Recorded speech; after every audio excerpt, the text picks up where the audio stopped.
Yeah, we back. We back live. I'm in here by myself today, y'all. My co-host got work to do. His job called him in, so he ain't gonna be able to be here with us today. It's all good. We're gonna handle it. We're gonna knock it out for K-Dog. Shout out to K-Dog. He'll be back with us next week. Don't worry about it. So, let me just go ahead and start this thing off, man. Got my cameraman with me. It's all good. He got the headphones on too, so he coming in clear. Welcome to Talk Your Culture. I am your host, The Faginator. I ain't got to tell you the AKs, you know what it is. I'm going to start the show off with, I want to send a shout out to the Celtic fans. Okay? The Celtic fans. And then I got my glasses up here so I can read. I got my shades. Last week, K-Dog put my shades on. So in honor of our co-host, I'm going to send my shout out to the Celtic fans with these good shades on real quick, so that you cannot see the severity in my shout out, because it's serious. So shout out to the Celtic fans, not the Celtics, okay? Just the fans. I want to say something to y'all. All right. When the playoffs started, I was asked, what do I think about the Celtics? Do I think they could, win a championship? I was like, I don't even think they can beat Brooklyn. Okay? I was wrong. Not only did they beat Brooklyn, they swept them. Okay, so then later I was asked, do I think the Celtics can beat Milwaukee without Chris Middleton? I said no. There's no way they can beat Giannis without Chris Middleton. The Celtics aren't that good. Well, I was wrong. They beat the Bucks. All right? So then I was asked, do I think that they could go to the championship, by going through Miami? I said, God, I hope they don't. But they did. So, shout out to the Celtics fans for proving me wrong all along, especially my co-worker, Michael Smith. He was the first person to call that the Celtics was going to the championship before the playoffs even began. So, and he's not a Celtic fan, by the way. He just called it.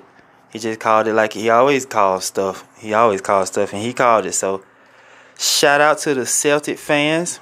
I want to let y'all know that there is no us without y'all. There is no way the Laker Nation could exist the way they do if it wasn't for the Celtics handing us our tail year after year in the 70s. Alright, so shout out to the Celtic fans. We love y'all. We hope y'all keep up a good job of being the goofiest fans in the world. Thank y'all for doing that. Please make no mistake. There it is. Now we off of those raggedy Boston Celtics. Let's get into some serious stuff. Did your parents cuss you out or whoop you? Or your parental guidance, your grandmother, your auntie, your uncle, a big brother, whomever it may be, your parental guidance, did they cuss you out? Like, all the time? Was you all the time being cussed out by your parental guidance, your parents, your mother, your dad? Did they cuss you out? Did they physically discipline you, aka whoop you, spank you, smack you, whop you, pop you, all of it? Did this occur in your house growing up? And yes or no, did it have a positive or a negative impact on you growing up? Okay? This would be a perfect time for us to have our phone lines, but we still have not had those installed yet, so that we can get response from the viewers. Hopefully y'all may comment in the comments and I can respond to them as fast as possible. But in the meantime, I'm going to speak on my behalf when it comes to getting cussed out and getting whoopings, because I lived that life. That's how I grew up. Everybody in the house was cussing. It was just a regular conversation. It wasn't you just talking about sports or whatever you was talking about, especially if they was getting at you in a disciplinary mentality. They was definitely cussing. I think I was smart enough to know that they didn't mean any harm. I mean, I think it did hurt my feelings from here and there, but it didn't really bother me like my father discipline. Like, it just had a different impact. My father never whooped me, ever. He never cussed me out either. I was more afraid of my father than I was my mother's family, because that's who I grew up with. I grew up with my mother's family. You know, cussing was a regular thing. Not saying that I wasn't afraid of them, or I didn't fear them, like I didn't take them serious, because I did. But to me, I think the balance of both was necessary, because before I would go with my father, I would be with my mother and the rest of the family, and that's who raised me. That's who taught me things. That's when I messed up, did something I ain't had no business doing. That's who straightened me out. Those guys, and you know, it was it was a physical straighten out. You know, me and my sister, we got it like the 90s and the 80s got it. We got it, okay? But it taught me consequence. And I learned very early. I think I might have been like 9 when I decided, you know, I'm done with the whippings. I'm just going ahead and be a good kid. Not that I was ever a bad kid. It's just I was transitioning into what could be a bad kid. And my family saw that. And, you know, some of the methods was unorthodox or unpopular, but it's what molded me. And when I would be with my father, he would have a totally different approach. Now, my father, he would just lecture me to death with a multiplicity of words. He would just drain my ears. And that felt like it was worse than any whooping I had ever got. I would fear him finding out on did something, because I know he finna drill me with words. Words had his words, and none of them was a cussing word, for that matter. None of them was cussing words, but his words would have the strongest effect on how I felt and reacted compared to those whoopings. You know, I had a bad habit of peeing in the bed, y'all. Every time I went to sleep, I basically woke up and pee. Okay? Whether it was at school, at home, it didn't matter. If I went to sleep, I was waking up with pee. Okay? And my auntie got a call one day from the school to come up there and get me, because I had them peed out the little pads that they give you to lay on. I had them peed out by 8 of them, to tell you the truth. They had them finally got tired of me, so they called her. They called her, and she come up there. She come and got me. She took me home, and she whooped me with the belt buckle side of the belt for, I know, 20 minutes. 20 minutes. I was sitting on the toilet, and she was trying to whoop the sense in me on where I supposed to pee at, because apparently I thought it was beds and mats. But that wasn't the case. I'll get back to that in a second. But that was the first time I got a whooping and I did not cry. And I learned something about those whoopings that day. I learned 2 things. This isn't gonna break me. That was the first thing I learned. These whoopings are not gonna break me. If something's gonna break me, this ain't it. I can take these whoopings. The second thing I learned was that she just wanted me to get that part of myself correct. And that was just the old school way of doing it. You know? And mind you, I didn't cry, so she whooped me some more for not crying. So I wound up getting whooped for 20 minutes simply because I wasn't crying, because I was getting whooped. So now I don't know what I'm getting whooped for. I don't know if I'm getting whooped because I don't pee at school or because I'm not crying right now. But I do know this. I needed both. Because if it wasn't for my father intelligently, verbally breaking things down for me, I would have never understood what those whoopings was about. Now, I'm not saying my father didn't physically discipline me. He did. He would just do this thing where he would thump you on your head. Okay? And my dad's fingers are like this long and about that big around. So he thumped you. Pow! It felt like a brick hit you. If he thumped you twice, you know you done did something awfully bad. You definitely did not want that third thump. And there was no more than 3. Because if you got that third one, I believe your head would crack in the spot he'd hit you at. But he ain't never whoop us, and he didn't thump me in the head. I can probably count on one hand how many times he had to thump me across my head. So I needed both. And I do believe that could be the developing underline that could be going wrong in some homes now. Some discipline need physicality. Not brute or brutal physicality, but some. Because it teaches you consequence. You learn that consequences are something you don't want to keep going through.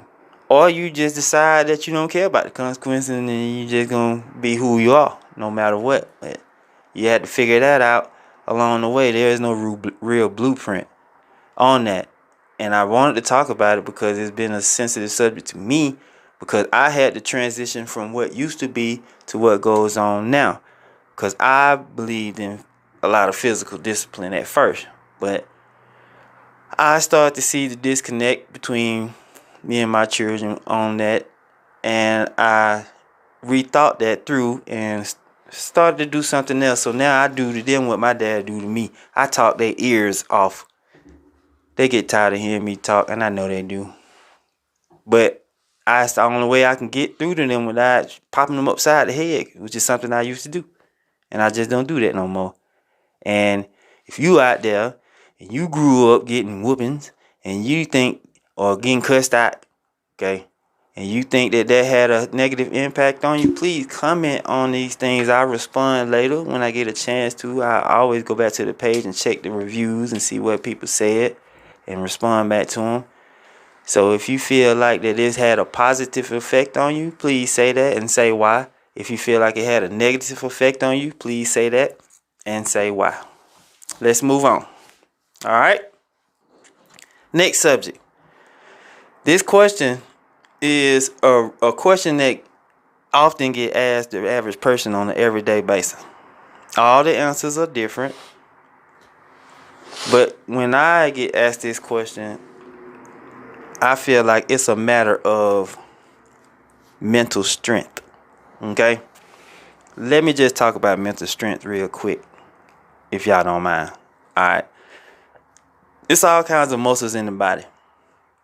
Which muscle do you feel like is the strongest muscle? Me, I feel like the brain is the strongest muscle. You can exercise the brain just like you can anything else. If you don't exercise the brain, it ain't gonna work good. If you do exercise the brain, then it's gonna work in tip-top shape for you when you're ready for it to. So that's why I'm a deep thinker. The deeper the thought, the stronger my mental becomes. It takes a lot to break me mentally. And I do mean a lot. I'm usually unwavered about things. Now that's something I definitely got from my father. I'm usually unwavered mentally. And if you believe in any certain religion that has been taught to you, that's what that is. That's the basis of religion, like mental strength. What are you able to manifest with your mind? So to me, I feel like the brain is the strongest muscle in the body. The more you work out the brain, the stronger you are. The more you know, the more you'll understand. And the more you understand, the less you'll fear what you do not know. So I ask you guys, today, you look in your bank account, no matter what the amount of money is, whether it's $2, $200, $2,000, $25,000, whatever you got in your bank account, that's where you at. All right. That's basically how your mind frame has to be set up. Your mind has to be set up according to how much money you have in your pocket from your bank account, your usage of money. So that's today. But tomorrow, you wake up, you have $25 million in your account, whether it was scratching off a lottery ticket, playing a number, uh, inheriting the money from a dying family member, whatever the case may be. The very next day, you go from 100 now or 1,000 now to a million now. Okay? What is the first, and this is about mental strength now, and I'm going to explain it. What is the very first thing that you're going to do when you find out you have that money? The very first thing that you're going to do. And the reason why I want to ask that, please comment. Please comment if you're watching. If you're not watching and you come back and watch later, please comment. What is the first thing you're going to do if you become a millionaire the very next day? And this is about mental strength for me, because I believe that everybody on the planet does not need to be a millionaire. There are some people that don't need to be 1,000 now. There's just some people don't need to have no money in their hand. They just ruthless. They're just out of control. And if you are like that, broke, then you're going to be worse than that, rich. If you drink a lot and you ain't got a lot of money, but you drink a lot, if you get a lot of money, you're going to drink way more than you was drinking. If you smoke cigarettes or weed or whatever you're smoking, you're going to only smoke what you can afford. All of a sudden, you become rich. You're going to probably do more than you was doing at first. Can you mentally keep yourself from destroying yourself if all of a sudden the next day you is a millionaire? Because that's a situation. And if you don't understand these things about yourself, it'll spiral out of control. So with that being said, anybody that know me, anybody that don't ask me this question and got my answer, it's always the same. It's always the same. If all of a sudden tomorrow, Chris Fagan, the Faganator, aka the last three bender, was a millionaire, this is what I'm going to do. The very first thing I'm going to do, I'm going to cop me a 8-ball of that good white. That good old snorking. Snorking them up. I'm going to snort for 7 days straight. 7 days. I'm going to snort pure cocaine. Snorking. I might have to go get a couple of snark partners to hang out with me so they can educate me on what I'm doing. And here's why I'm going to do that. I'm going to explain. Here's why I'm going to do that. I'm going to do that for 2 reasons. One, I always been curious to why powder heads love powder. That always has been something I always wanted to figure out. And you can ask them all day. You can ask a powder head all day what it feels like. They going to explain it to you the best they can, but you ain't going to never know until you do it yourself. So that's the one reason I'm going to do it. The other reason is it's the proof of point. It's the proof of point that I'm mentally strong enough to stop on that 7th day because I want to. And everybody that tells me that if you do that, boy, you gonna get strung out. You ain't gonna know how to get off. And I said, yes, I am. How you gonna do that? Because I'm mentally strong enough. I know how to choose what I do and don't want to do. If I feel like it's hurting me, then I'm going to stop. Because powder or cocaine or whatever it is, it won't be the first strong drug that I've tried. I've tried another strong drug before, and I enjoyed it. And I did it for like 6 months. Let me tell you something. Them was a fun 6 months. We had a good time. Yeah, it was like that. We really had a good time, man. But I saw something happening to everybody and myself. Once I saw it happening to everybody, it didn't really hit me. When I seen it happening to me, that's when it hit me. One, I started noticing that my money was disappearing. I ain't had no money. I have a lot of money on Saturday, but come Monday, I ain't had nothing. Nothing. That wasn't gonna work. Then I started talking to people I wouldn't normally talk to, saying stuff to them that I wouldn't normally say to them. And these things were starting to come back and creep up on me the next day. So I said, you know what? I'm through with this. I done had all the fun I'm gonna have with it. I'm done. Especially when I found out I was finna have my firstborn. It was a no-brainer. Oh, I ain't doing this no more. And I stopped.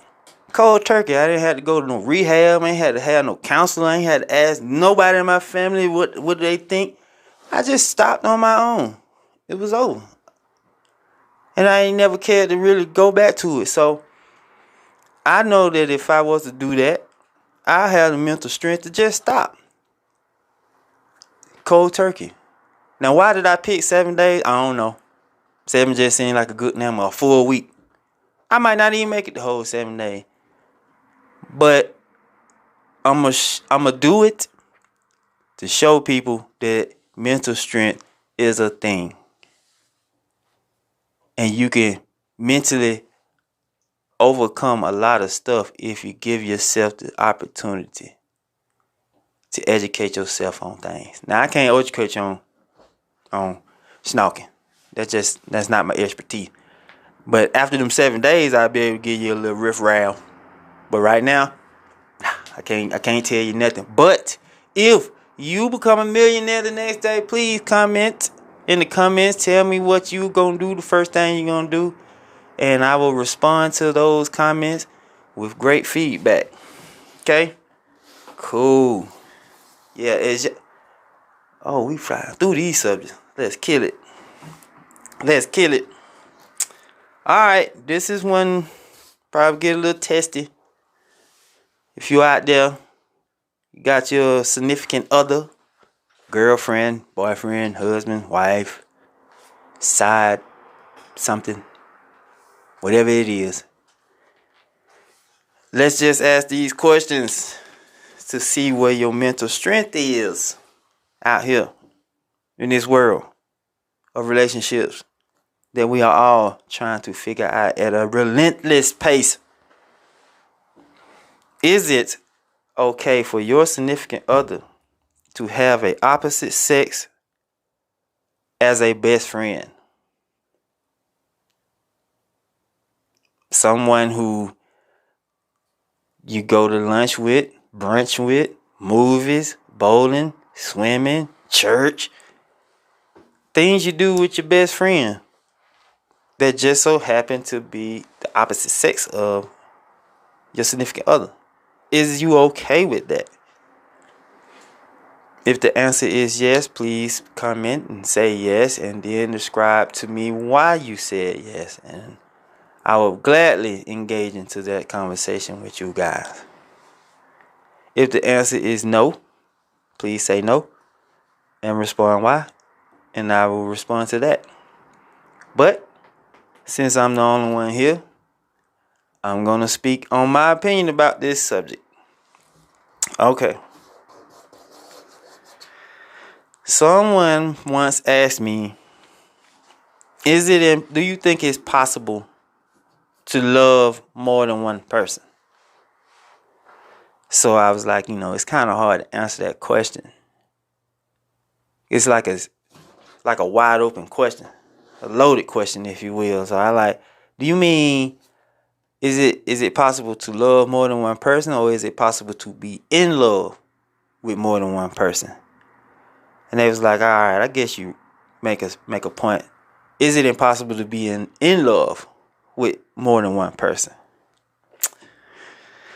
And my answer to that is, I believe, yes, it is possible to be in love with two people. I think it's possible to love more than one person. I do believe that. And here's why I believe that. I believe that because God is love. Okay? When they ask you what God is, He's going to tell you it's love. There is no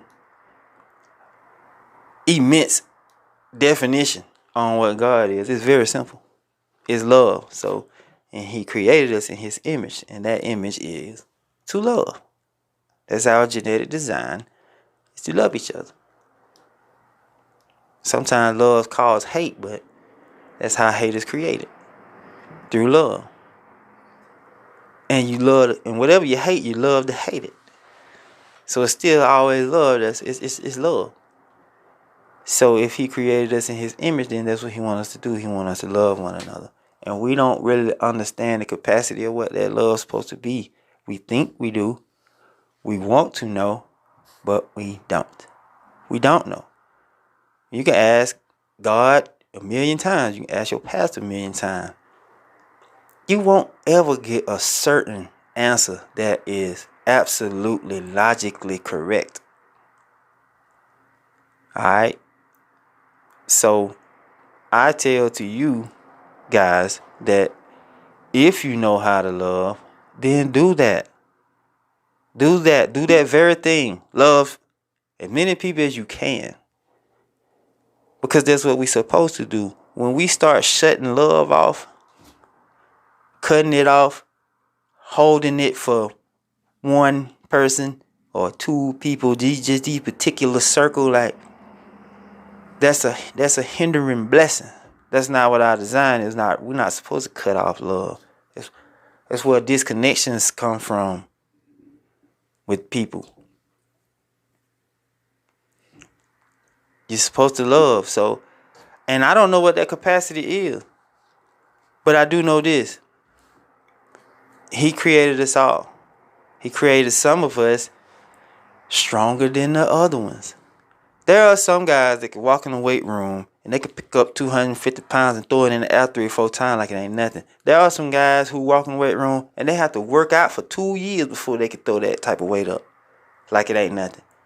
So that right there alone lets you know that God designed some of us to be able to love harder than the rest of us. And you got to figure that part out. If you feel like you can only love no more than one person, that takes all of your energy and drains you out, then just love one person. But if you feel like you can love as many people as you can without it draining out, without it having to cause a strain on you, then do that. I feel like the reason why I've been blessed for most of my life is because that's all I've been doing is loving everybody. Even the people who have tried to cause some kind of embarrassment or hurt towards me, like, I know deep down inside they don't naturally mean that. I think it be a defense mechanism most of the time. Most people be subconscious about themselves and they just act out. And I don't really hold a lot of stuff against people. Now, will I try to discontinue run across you? Yeah, I'll try not to run across you no more. But when I do, it's still gonna be all love. You know what I'm saying? And I'm only avoiding you because your energy. Somebody once told me, well, the whole old cliche saying was, you treat people how you want to be treated. And that's what I used to live by. But I found out later, another older fella told me that that's not correct. He said, you treat people how they want to be treated. Meaning if they treat you like this, then I guess that's how you got to give it back to them, because most people who treat you a certain kind of way that you don't like, they don't like it either. They don't like it either. And if you hand it back to them, they either going to start avoiding you the way you avoid them, or they going to fix it. They going to fix it. But love hard. A lot of people are afraid of love. A lot of people are afraid of love because they feel like love hurts. Because it does. Love does hurt. But guess what heals hurt? Love. If you get mad at love and you disassociate yourself away from it, then you ain't gonna heal. And if you do heal, you ain't gonna heal right. You're still gonna be confused. So yes, love. If a breakup hurts you, that's fine. What don't kill you is supposed to make you stronger mentally. So love, yes, I think it's possible to be in love with more than one person. You deal with somebody long enough and that care continuously grows, That's a natural reaction. Okay? That's a natural reaction. Let me explain. We are all genetically coded to be attracted to a certain someone. That's our genetic code. That's just what we built. We ain't build us. God did. So when our genetic code is starting to connect with something it's supposed to connect to, that's God. And I know you might not understand it, and I know you might feel guilty because you don't taught yourself to think that you ain't supposed to love this person because you already love somebody, but you can love that person too. I know the other person may not understand that you love someone else. I hope they can come to that understanding, and I hope that if you love someone else, that you understand if that person loves someone else. Cause it's gonna happen. We were meant to love each other at whatever the capacity is. That's what we supposed to do. So yes, I think it's okay for my significant other to have a best friend that's the opposite sex, and whatever they do, and they don't want me to know, that's not my business. Just long as y'all relationship don't spill over into me and your relationship. What I mean by that is, if you and him fussing or not agreeing about something, don't bring that to me. Like, me and you still agreeing. We ain't fussing. Don't just start fussing with me because you're fussing with him. Right? That's my only issue with it. So I don't care where y'all go. I don't care if you have 2, 3 opposite sex best friends. Long as you treat me accordingly.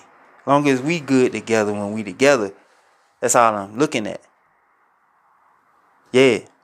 So love. And keep your best friend. Don't throw your best friend out the door because you just met somebody or you don't got serious with somebody. Because when you break up with that person, who you gonna need? Your best friend. So keep that relationship. If you're dealing with me or anybody that thinks like me, I think it's okay. All right. So let's get in some other subject, and then we're gonna wrap this thing up since it's just me today. Here's a question that always seems to shake people when I ask them, and my answer to it always seems to shake people too. But let me ask anyway. Do you... No. Let me ask like this. Are you racist? Are you racist? Now, this is a serious question. A lot of cultures don't know that they are racist. But let's shine light on the word racist, because when people hear the word racist, all of a sudden it gets dark. Let's undarken that for a second. Let's shine some light on the word racist, okay? Because I, for one, am racist. I feel like I'm racist. And this is why I feel like that. Because I understand race. I understand the difference. I understand that. And I'm quick to point it out. I'm quick to point out the difference. But I'm not prejudiced. You understand the difference? I'm not prejudiced. I'm racist. I'm racist because I know colored people are going to be late. I know that. I know that we love fried chicken. I understand that about my culture. I know that the Asian culture is generally going to have rice just about with everything. They just are. Most of them are short. I know that. Most of them have long, straight, black hair. They're rarely born with a different color hair. It's just something I know. And when they come to building technological vehicles, they just seem to have a knack for that. Asians have the most gas-saving vehicles there is. That tells you something right there. I know that a Latino or a Mexican is subject to pack out a house or a car or a truck. You hardly ever see Mexicans or Latinos alone. There's usually a pack of them. And they like tequila and Budweisers every day. And they'll work 22 hours a day for half of what we want to get paid. I just understand that. I do. I just really do. That's just me understanding. And I'm quick to point it out. Just how you saw me point these things. I go on for days about the difference of races. Because I'm racist. But I'm not prejudiced. I don't hate the different races. I just understand what makes us different. And that's how I'm able to get along.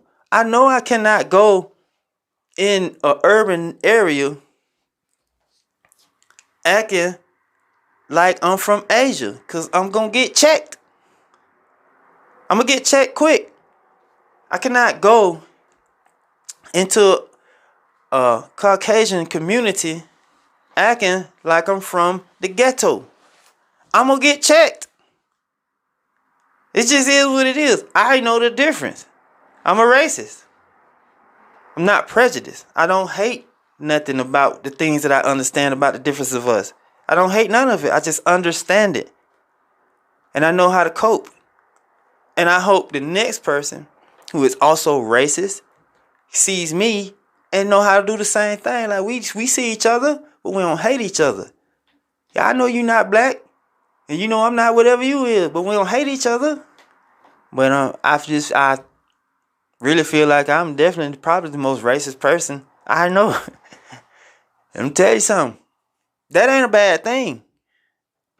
Cause I know how to move in lanes, or stay in my lane and not bother the other lane. Either way it go, I'm flexible. I'm not a hater. Well, yes I am. I hate the Celtics. But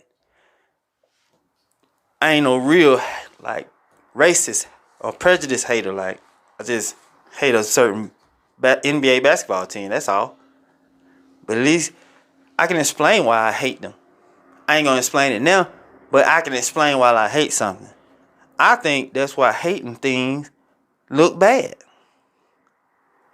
People don't know why they hate something. You can't even explain. Hey, man, I hate them. Why? I don't know. Okay, now it look bad. Why you hate the Celtics? Because by the time I was born in '81, by the time I hit the scene, they had done wiped the floor with the Celtics. With the Lakers so many times. I was born into that. Like my dad was a big time Laker fan. It was Laker stuff everywhere. Magic Johnson this, that. So I just adopted the Laker nation. And I've been one ever since. And it's just natural to hate the Celtics. That's what we supposed to do. That's what keep our energy going. Like I said at the beginning of the show, without you, Celtics and Celtics fans, it wouldn't be no us, the Lakers. So, yeah.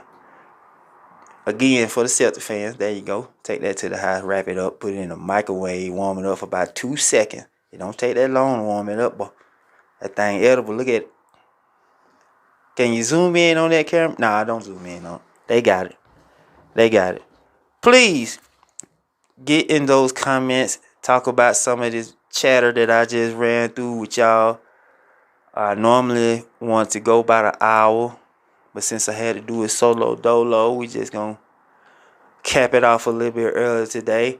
For those of the viewers who came in live, I'm happy y'all showed up. Thank you. Please share this link as many times as you can and get as many people to listen to some of the stuff that I said and get these comments started, and we can start having these conversations on a regular basis.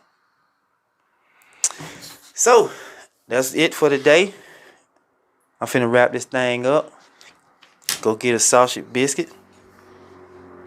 Nah, I don't want no sausage biscuit. I'm gonna go get one of them Celtic hot dogs from the Boston concession stand when they go back to the garden center. Is that what it called? Yeah, we're gonna get one of those. But I appreciate y'all for coming through, checking out the podcast. Hopefully next week we have some guests. We're gonna be up in here talking smack. We're gonna talk about the Emancipation Weekend again. We're gonna go over the infamous 706 party. They probably got some little 3, 4, 5-year-old little boys and girls running around right now. So please join us next week. I appreciate y'all for coming out. We out.